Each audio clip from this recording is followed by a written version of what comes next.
Welcome back to Cliffhangers and Cocktails podcast with my delightful co-host. Woo, winning. And me, Shéa McLeod, USA Today best-selling authors of paranormal women's fiction, among other things. And this podcast is brought to you, as always, by the Cocktail Coven. Today we have another mini pod where we discuss a single topic related to the craft, whether it's craft cocktails, witchcraft, or writing craft.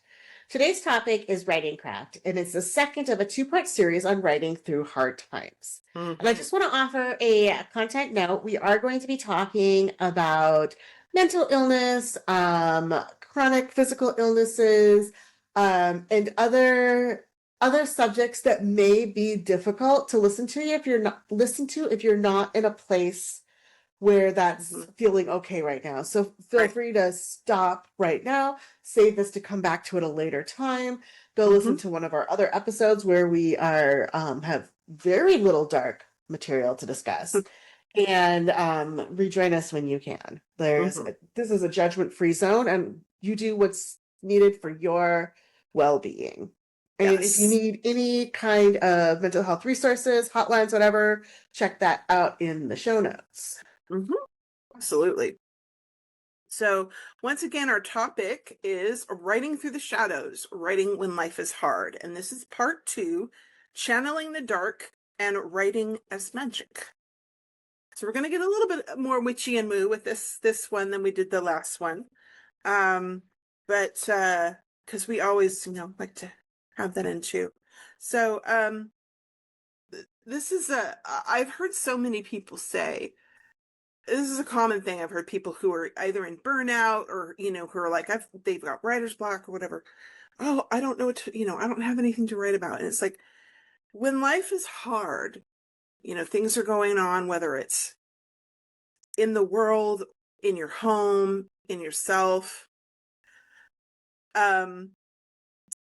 It's not that you don't have anything to write about. It's usually that you have too much. There's so much going on, whether in your mind, in your physical space, in the world, that, there's anger, grief, fear, frustration, exhaustion, murder plots, hitting. Mine are always fictional. Of course. Writers. But, so, it's usually you've got one or more of those emotions going on, usually more. And, right now, especially with everything that's going on in the world, and, if you've got some mental health stuff on top of that, or if you've got some physical stuff on top of that, there's so much. There's really too much. It's overwhelm rather than nothing. It's overwhelm. It's too much. So today we're going to... Even those of us who are full-time writers have other things in our lives. That takes up time and emotion and can make things go cockeyed sometimes. And if you're a writer who also has another job, as most writers I know actually do, and I did until very recently, then that you just have all these layers. There's all the stuff, and it's a lot. It's a lot. It's a lot. And then if you happen to be moving countries or nobody does that. Moving house at all, is a lot. So marriages, divorces, deaths, births, parenting, everything. It's a lot. So today we're going to talk about what to do with all of these emotions and all of this stuff, and how to change your plans, your writing plans, channel your feelings, and use writing itself as a form of restoration and magic. So let's dive in. So rule number one. I don't like the rule. Ritual number This is a rule. I'm sorry. Internet doctor here. It's me. Okay. Yes, we already established. Change the plan without. Oh, I'm going to tell you the rule. Oh, you're going to tell me the rule. Oh, the rule. Oh, tell me the rule. Remove the word should, as in it should be. Okay, yes. That's my rule. Now you can go on with your plan. That is an excellent rule. Remove the should. I should be writing 40,000 words a month. I should be writing 2,000 words a day. I should be finishing this book by tomorrow. Throw that out the window. All right, no shoulds. We're changing the plan. We're changing the should without abandoning the work. So sometimes a project you have is just you've planned this project. Maybe you even started this project and it simply isn't possible to do that project. Maybe because you burned out on a series. It's not uncommon for an author to get serious fatigue as they go through writing a series. Maybe the theme is hitting a little bit too close to home. Yes, Amy. Well, and I can talk a little bit about that when you're done with this, about writing when the theme hits too close to home and how to manage that. Oh yeah, absolutely. Let's talk about that. Or maybe you need more noodling time, which that's often, as I said in part 1, that's often my thing. But whatever the reason or no reason at all, it's okay. This is where flexibility and adaptability become survival. So why don't you tell us about this, about the theme hitting too close to home? And I think this is something that can happen to anyone, any writer at any time. And I don't think that I'm alone in that. When I write, my characters are all tiny pieces of me that go out into the world. Good parts, bad parts, they're not 100% me. Right. Every character, though, I pull a piece of me into that. So if you lived inside my head and then you read all my books, you'd be like, oh, yes, these are all pieces of Amy. But one of my more recent series, Ghosts of Valhalla, the main character has bipolar, as do I. And I got through the first 3 books, but by the time I was finishing the 3rd book and getting ready to start the 4th one, it was hard because I know intimately what it's like to have bipolar. And I talked to a lot of other people. I did a survey with my newsletter readers. I got other perspectives, so it wouldn't just be my experience. Right. But I was writing this character with my lived experience. And it got to the point where I was dreading looking in that mirror every day when I would go to write. Oh no. Because I was having to pull more of myself out into this character than I have for most other characters. And I am passionate about this series. I will continue it. I think it's really important to have main characters with mental illness in fantasy where there's no magic cure. Yeah. But at the same time, that's a part where, especially if you do have maybe, and this is again my experience, a mental illness, having to dissect it and write it with enough characterization to make your character empathetic. Right. But without pouring yourself into your crazy. Because it's pretty easy to lose yourself in your own crazy if you let it. And that's why I had to step away from that series for a little bit, because I got so close to it. And it really was looking in the crazy mirror every day. And it was real time actively degrading my mental health. And so I think it's so important to be, if you are going to put that kind of work into a book or a character, to know and to make sure that people that you're close to know as well. Yeah. But sometimes walking away is the best thing you can do for yourself, whether it's just done with a series or done for now. Be aware of who you are and what you're doing, and make sure other people are there for you. I've got a long-standing series. I think I'm writing book 14 now. but like, and even though I love it and I love the character, and yes, she has pieces of me, and Lady Rample is kind of like, she's got a little piece of me. Aunt Buddy probably is who I want to be when I grow up. Actually, it might be who I am now. But like, but there, there was a point I got a little bit like just burned out on this series because, I'd been going at it for so long and written so many books. And I was just like, I have no more ideas for this series. I had plenty of ideas for other series, but I had no more ideas for this series. So, I just turned to another series and worked on that. And then it took a while. And I during that time, I think I wrote a couple little short things for Lady Rample, but then I had another idea and I was like, okay, let's go with it. And so, I'm working on that idea now, and I am just, I mean, I wrote an Aunt, but I think writing an Aunt Buddy story, actually, I ended up writing an Aunt Buddy only, like it was focused on Aunt Buddy. And I wrote that story, and it was such a hoot. And then when I got back to working on Lady Rample, it was like, oh, okay, I feel super connected to this story again, right?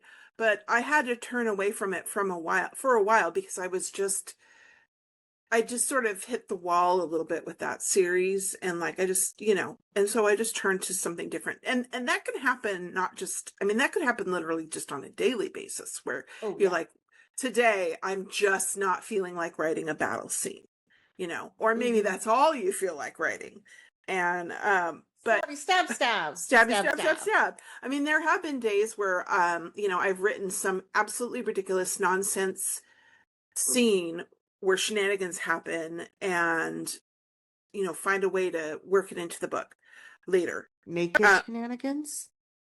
Well, not in Lady Rample. There's no naked shenanigans. No, there's only clothed shenanigans. So, or maybe you just feel like, so maybe today, I'm not feeling into writing that cozy chapter, that, afternoon tea with Lady what's it, or I don't feel like a meet cute today. So today's for journaling or poetry or stab, whatever.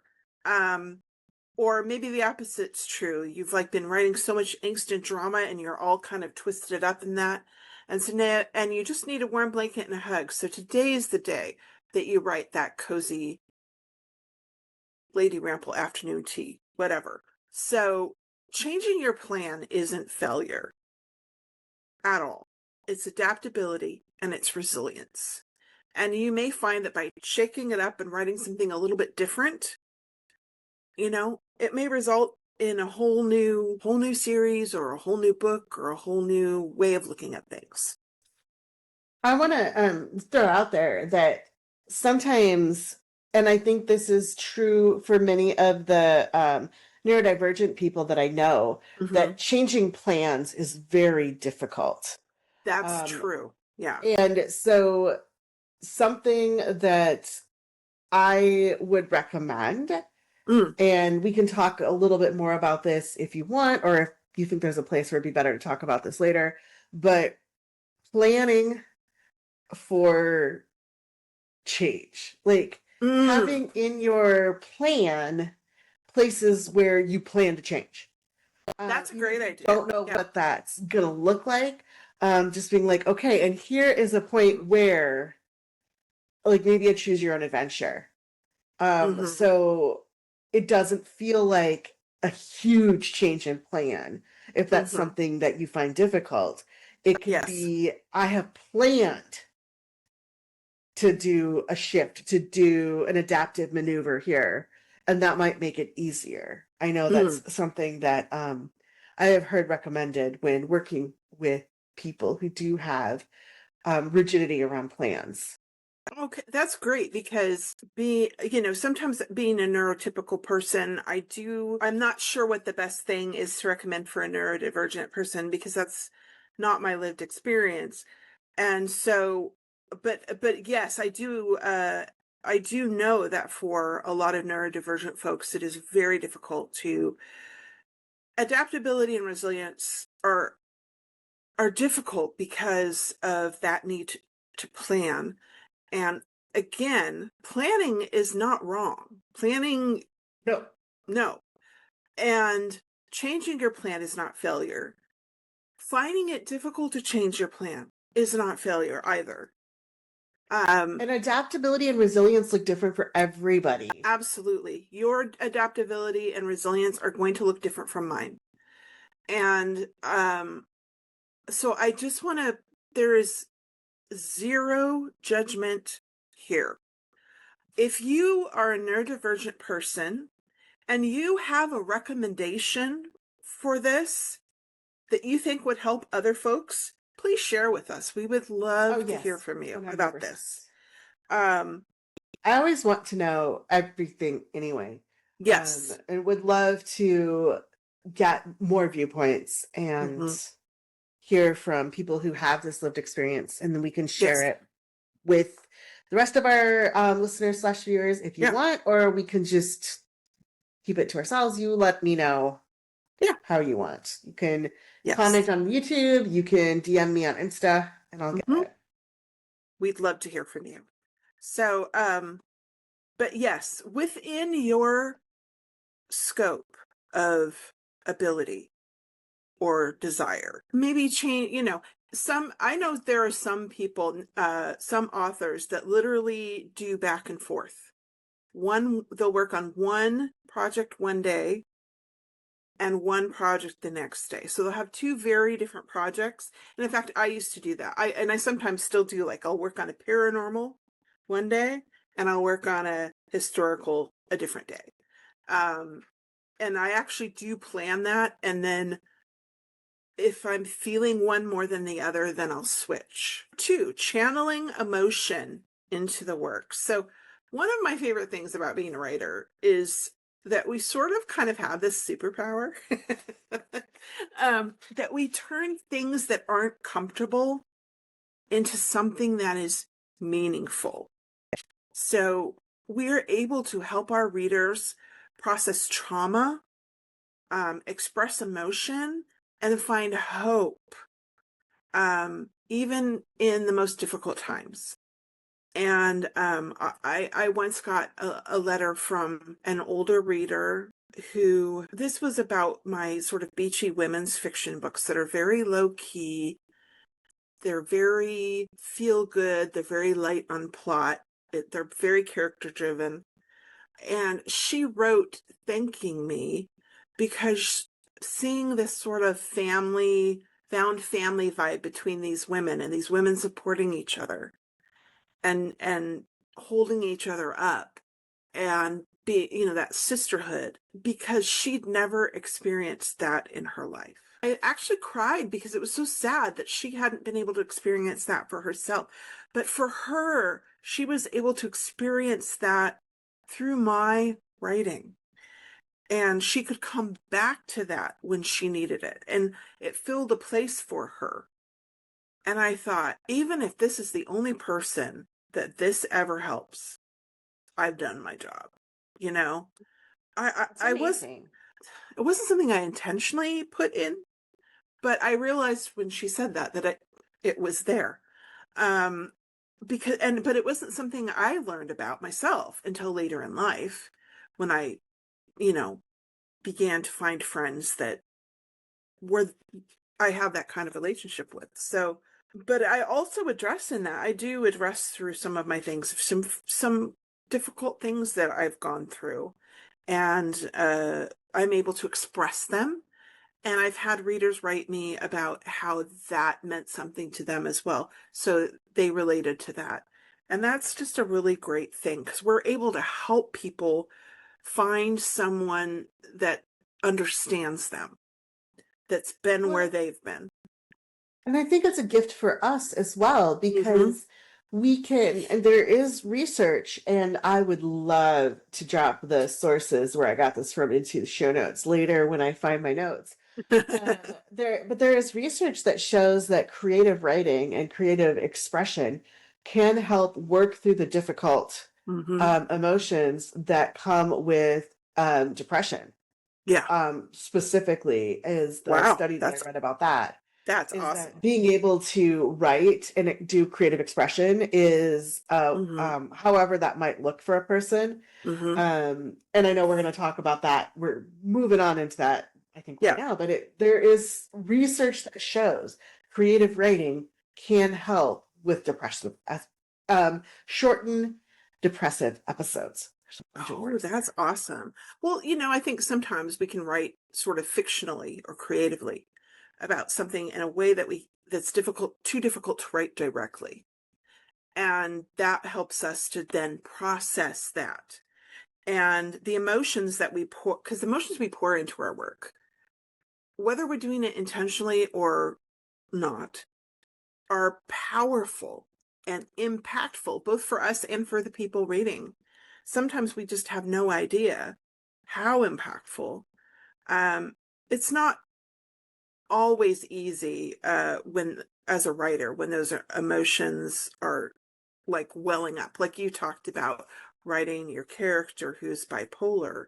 It can become overwhelming as we're writing. So if you're struggling with that emotional overload, um, there's a few things you can do. You can journal to clear emotional space. I know a lot of authors who do what they call morning pages, where they just sort of free write in a journal, or they dictate or whatever, just kind of a brain dump, whatever is in their minds. And they feel that it clears up space to allow the creativity to kind of flow and allows them to get all that out.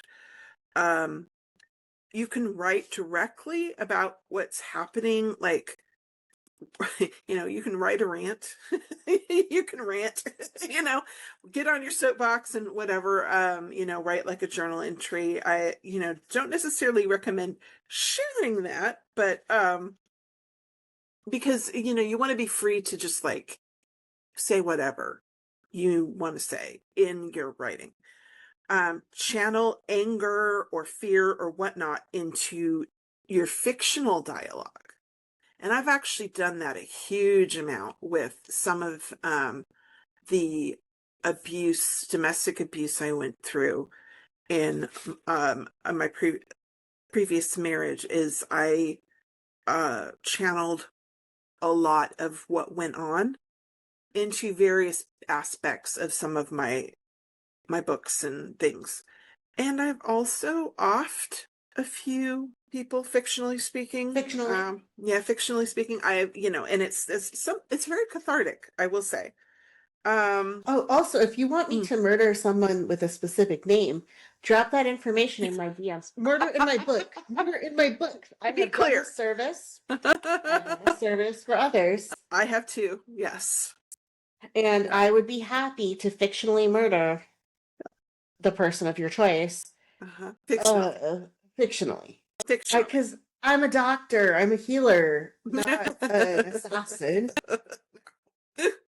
And I don't I'm look a good in orange. doctor. If you're experiencing grief, I had a couple years ago, I had a rough time. I lost two aunts and my grandmother all within the space of about 3 months. It was 4 months, I a lot think. all at once. It Yeah. was a lot. It was a lot. And so you can let that grief, you can channel that grief, all of those quote unquote, we're going to use air quotes here, ugly emotions into character moments. You can work all of that through your characters and pour that into them. You can also like just take all those emotions and write something like raw, strange, unexpected, something totally out of your wheelhouse. Just like a weird little sci-fi short story or some kind of quirky side quest novella or a wackadoodle poem, just write something wild and crazy, totally I different. am here for wackadoodle. Yes, I am totally here for the wackadoodle. So some of the most powerful and important writing you will do, it probably won't be planned. It's usually driven by strong emotion and like just pouring your heart into something. And and sometimes it's just a little side thing that you're just like, I just need to get that off my chest, and you just throw it in there and you don't think much about it, and that is what inevitably will speak to someone. But what about writing when you can't write? Like, you are just burnt out. You're in that I need self-care mode, right? If the words won't come, and it's an exercise in frustration, and you just can't do it, read. I would say that probably most people who are writers are also readers. Yeah. I don't want to speak for everybody, but I don't know very many writers who aren't also voracious readers. I have known a couple of writers who have very proudly stated that they don't read, and it shows. Yeah, it's like, how do you know what words are? It's Stephen King once said, if you don't have the time to read, you don't have the time or tools to write. And I do agree with that, because reading is how you learn your craft. There's other ways, of course. I learned through lots of ways, but the primary way that I learn is from reading other fiction. And I've had people ask me, like, well, how do you plan, this? Because I tend to have a really pretty good flow to my work. And I've had people ask me about that, other authors ask me about that. And it's like, I can't tell them exactly, because I don't plan it. I don't write to beats. It's all instinct. But that instinct was deeply developed by years and years and years and years of being a voracious reader. So if you can't write, read. Read for pleasure. Read in your genre that you like to write, or read other. If you're like, I just need a break from this genre, read craft books. Reading feeds writing even when you're not actively producing. Reading is as essential to writing as sitting down and typing, I think. Well, and I know I said this in the first part of this series, that when I couldn't write for a year, I read hundreds of books. I think you said 400, like, is mind-blowing. Yeah. And it was so important to remind myself that words and that passion and that fire still existed, even when I couldn't channel, what did I say? The word temple of our brains couldn't channel the words out. Yeah, but you were still filling that well. You're reading, you are filling that well. You're feeding that fire of creativity. It's still sort of simmering. The noodling is going on. And so even when you're not writing, you're still feeding that well, and it's going to be there for you. So number 3, writing as healing, not therapy. So I highly recommend that if you're struggling, you see a therapist, a licensed therapist in your area. Just call me. Or call Amy in Portugal. I have one now, even now. I mean, I went through a really hard time at one point, and I was seeing someone about once a week. But now I just see her once a month, mostly for just follow up, any sort of, just, for me, it's kind of a check-in, just to make sure everything's good. And but I think having a counselor, having a therapist is really, really important when you're especially when you're, going through some mental health stuff. But writing is not a replacement for therapy. Oh no. At all. But it's a really good complement to therapy. Yes, and agreed. It can yes, and it can offer so much healing, like, because it offers emotional release, it offers stress reduction, as you talked about. It shortens depressive episodes. It helps you to process and gives you clarity. So sometimes maybe when you're stuck in a really difficult situation, being able to write about it can kind of help you get clarity, a sense of control and meaning over the situation. So And get some sleep, get your good nutrition, get some movement, and get professional support. And then that writing is just the icing on the cake to help it all come together and help you process that. I once again, I have my lovely note for my co-host. That's sweet. And I wanted to add that I know that it can be very difficult to access mental health care, especially in the United States with the way health Mhm. insurance works, and it can be expensive to the point of Mhm. prohibitively expensive.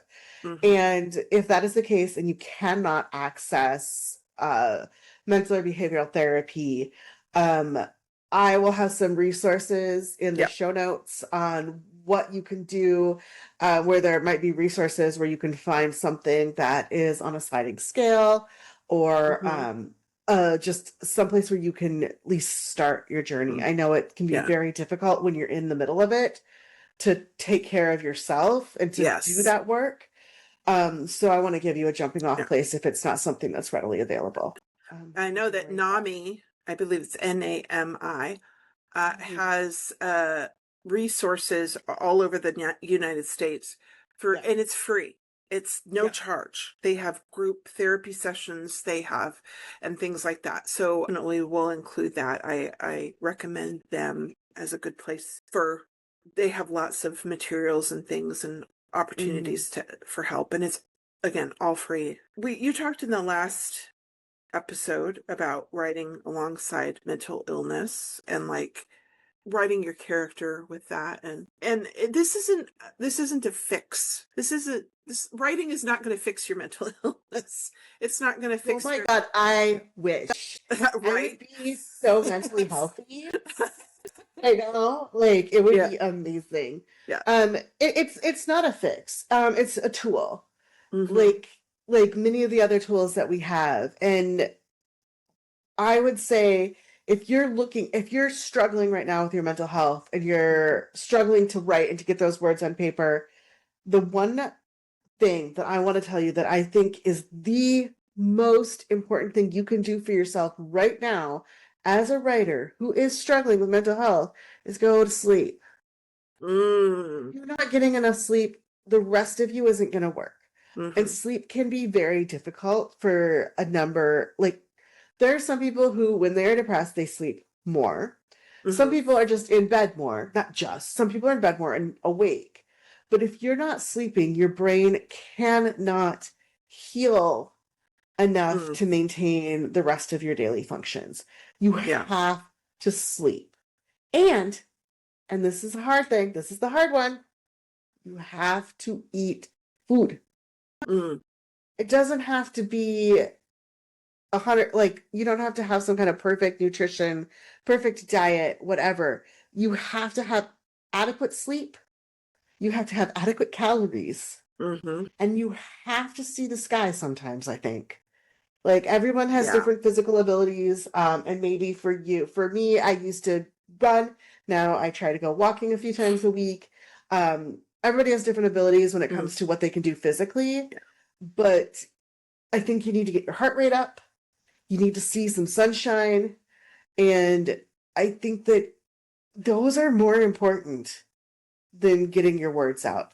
Yeah, for sure. Because you can't, if you can make your body healthy, if you're getting enough sleep, enough exercise, whatever that might mean for you, and the right amount of calories to fuel Mm. you, then you can write. You can do your Mm-hmm. job.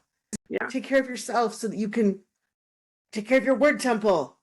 Exactly. You're wonderful. I love that.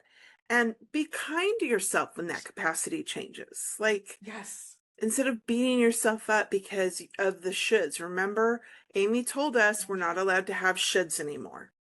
Nope, that's just erase that. Erase that word. You don't say it to yourself and you don't say it to other people. Also, and this is something that I have struggled with off and on in my journey with mental health, and we talked about therapy, but if you have mental illness like I do, I have Mm-hmm. bipolar, I have PTSD, I have anxiety. Bipolar is my, like, I guess, yay, number one mental health diagnosis. Um, you need to know that medication is amazing. Mm. I don't care if people are like, oh no, have you tried like doing yoga with a goat who snorts essential oils? That's not going to fix bipolar. Great. Sorry. It doesn't. Like, it can help fix some of the symptoms. It Yeah. can help you find a calm place. Maybe not with goats who are snorting oils, though. Like, stay away from those goats.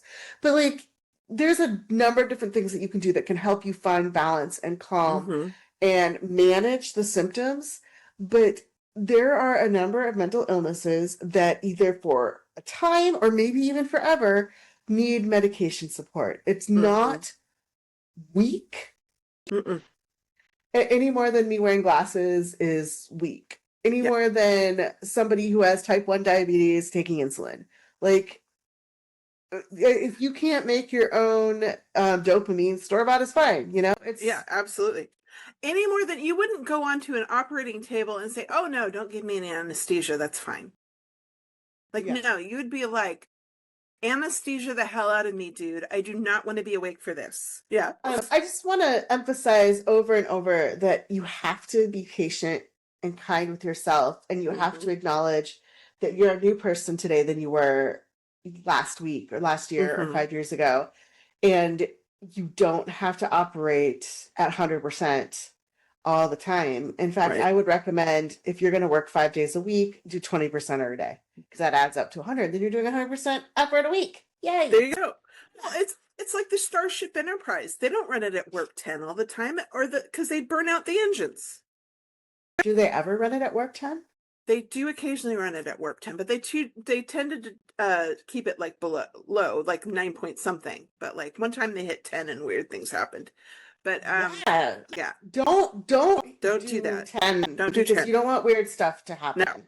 But they typically run it at like 5 or 6. Work 5 or 6. If they're in a hurry, 7 or 8 or 9. But like sometimes they're just drifting along at like warp 2. And they're still getting somewhere. And they're still getting somewhere real fast. Writing as magic in dark times. So I'm sure you've heard this before, that writing is a form of magic. And I mean that both literally and figuratively. Metaphorically? Metaphorically. So we're creating something from nothing. We're taking this chaos in our brains and we're turning it into a story that hopefully makes sense. That's why editors happen. That's why editors happen. We're transporting the readers to other worlds and other places and with other people. And like, what is more magical than that? You can actually up the magic. And I think this is really important. Like when things are nuts outside, it's really important, I think, to embrace the ritual inside and infuse even more magic into like literally, you can literally turn your creative writing into sort of a spell, if you will. You have your ritual of, when you write, how you write, and so on. But you can also infuse more ritual into your writing.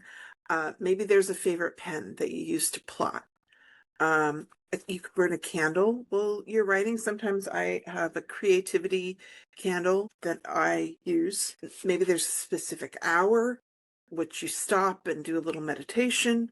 Our particular beverage, we talked about beverages last time, and we're going to talk about them again later. We have a specific beverage for you.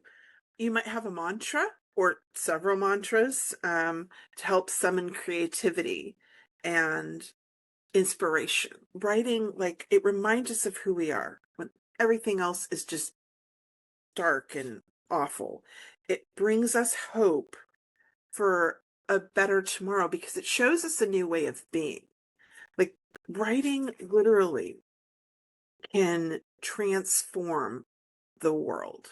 We talked about in the previous episode about a cocktail, the Creative Shadows Martini, and I turned it into a coffee drink. This coffee drink is a non-alcoholic one, but it has the same characteristics. So if you want to get that recipe, go check out part 1. But talk to me about your tea version that you made.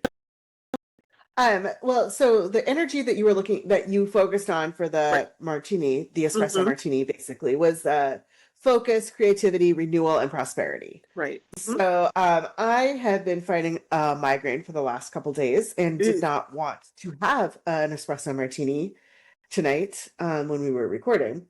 But I thought, you know what, I want that same kind of energy to come through. And so I'm going to do tea because tea is magic as well. Like anything Absolutely. like it's not really tea that I'm drinking. What's it called when it's not Oh, from like a an tea? herbal infusion or It's like a tisane. tisane. Yeah. So Tisane. that's what I'm doing because I didn't want any caffeine either. Mm-hmm. So mine is herbal infusion. And my partner is he likes tea. So Mm-hmm. we have a lot of tea. And then we Yes. would go to the market and I'm like, oh, I want to try that tea and that tea and that tea. So I have a lot of herbal teas to choose from because Mm. that's mostly what I drink. And so I've done some research on what various herbs will give me the same kind of energy as Shea's coffee martini Mm-hmm. and what I had available. And so I'm having a rosemary mint and lavender tea. Mm-hmm. So the tea Mm. itself is a rosemary mint tea with rosebuds in it. Okay. Mint has prosperity, protection, healing. Yeah. It enhances mental clarity, Yes. communication. It gives power to your voice. Ooh, I like that. Rosemary centers on protection and mental clarity again. Mm-hmm. Purification. Rosemary is often used for saning and other air Mm-hmm. and space purification practices, the Mm-hmm. way someone might use white sage if that Yeah. is their spiritual practice. Mm-hmm. And then the rosebuds are for emotional healing. They can reduce anxiety, foster self care, and Ooh. enhance that spiritual connection as well as act as a Ah, mood booster. I love that. So I brewed my tea and it's delicious. And Mm. then I wanted that lavender though. And I have this lavender honey that I picked up last time I was at the open air bouillon market. Mm-hmm. And so, first of all, honey is amazing. And I think It we've talked is about honey before quite a bit. on the pod. But yeah. But lavender with the honey, lavender honey has again that protection, Mm-hmm. spiritual awareness, Mm-hmm. calm, mood boosting, memory Mm-hmm. boosting, Mm-hmm. purification, and it Mm-hmm. helps with sleep and spiritual development. That's why you'll often see lavender as Mm-hmm. like lavender in your sleep masks, Right. because it's such a calming, Yes. soothing thing, as is honey. Yeah. So they fit together really well. So I have Yeah. lavender honey. Um, and Ooh. this tea is so good. Yeah, Uh, I often drink lavender honey tea when I have a headache because it reduces stress uh, and tension, and it also helps with with the headache itself. So it's really good for that as well. But that sounds like a delightful mix that you've got there with your. yeah. And I mean, everything was chosen very deliberately. I have a lot of herbal teas to choose from, and Mhm. this is one. I have a eucalyptus rosemary mint as well, but Ooh. this one, I think the eucalyptus is too strong in that one. Mhm. And this one is just so good. And the rosebuds make it so pretty. I'll have a picture on our social media with I'd love what the to see tea looks that. like Cool. before it brews. And I'm drinking it from my millionaire author mug. Excellent. Excellent. Call Excellent. back to previous show guests, Renee and me. Yes. Yes. So great. I was trying to find my mug that looks like the one Shay is drinking out Mm. of. Because I have that. We each Yeah. have two, We each have two. and I can't find them. Oh no. But I'm like, this is just as good, if not better, because I'm focusing, Absolutely. doing that Focusing right. intent. Yes. So writing can change the world. Love it. And this is a great drink if for when you're writing to, either drink like an herbal tea that has those properties, or you could drink a non-alcoholic version of the drink that we have the recipe on part one. I love this quote. This is from an article by Aditi Subramaniam, she's a PhD, and she wrote this appears in Psychology Today. And she says, Reading fiction activates the same brain regions as real social experiences. Stories help build empathy and improve emotional and social intelligence. Storytelling has been crucial to human cooperation and cultural survival. Fiction fosters imagination, resilience, and deeper understanding of others. And what, I ask, is more powerful or magical than that? That last one's me, not her.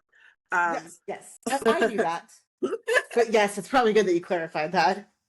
I just think I love that because I had heard that before, that people who read a lot tend to be more empathetic of others because of that specific thing. The brain basically doesn't know the difference between a real social situation and a social situation that's fictional that you're reading about.